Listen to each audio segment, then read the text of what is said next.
سلام دوستان عزیز، خیلی خوش اومدین به یه ویدیو جدید دیگه. امیدوارم حالتون عالی باشه. ما امروز اومدیم با یه آموزش خیلی خفن دیگه. این آموزش در موقعی که میخواین یه اکانت جدید بخرین خیلی به دردتون میخوره.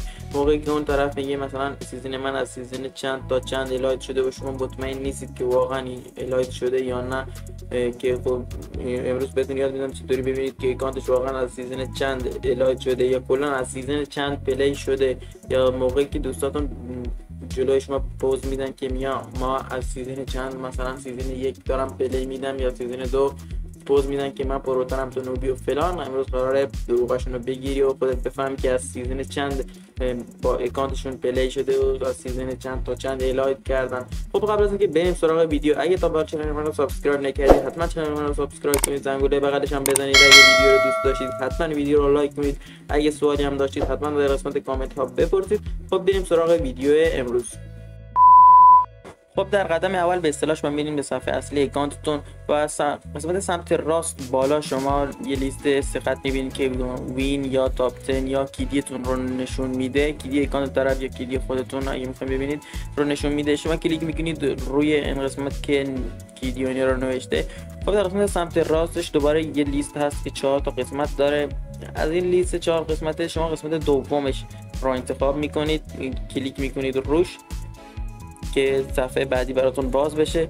خب وقتی که از این صفحه اکانت طرف مقابل براتون باز شد، شما روی این قسمتی که بهتون نشون دادم کلیک میکنید و همینطور صفحه رو میکشید به پایین. میرید پایین، اسم هر سیزنی که اینجا بود یعنی طرف اون سیزن رو پلی داده، یعنی اون سیزن اکانتش پلی بوده.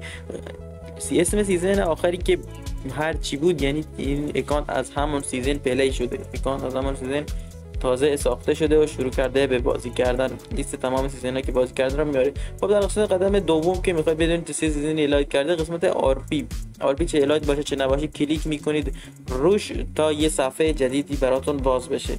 خب من کلیک میکنم روش، این صفحه برام باز میشه که نشون میده چه سیزن‌هایی رو الایت کردم و الایت نکردم. خب من میرم پایین، از این سیزن‌هایی که آر پی به برنزی نوشته من الایت نکردم. خب سیزنایی که رنگیه یا لوگو سیزن هست یعنی اون سیزن من الایت کردم. خب میبینید که سیزن 17 آر پی 100 شدم و لوگوش پررنگ هست، یعنی من از سیزن 17 شروع کردم الایت و بقیه سیزن ها که میبینید همینطور سیزن 18 هم آر پی 100 شدم، 19 و 1 و 2 اینا که میبینید همشون رو الایت کردم. میتونید بفهمید اکانت طرف از این سیزن ها الایت شده یا نه. خب امیدوارم از این آموزش لذت کافی را برده باشید. مرسی که این ویدیو رو تماشا کردید.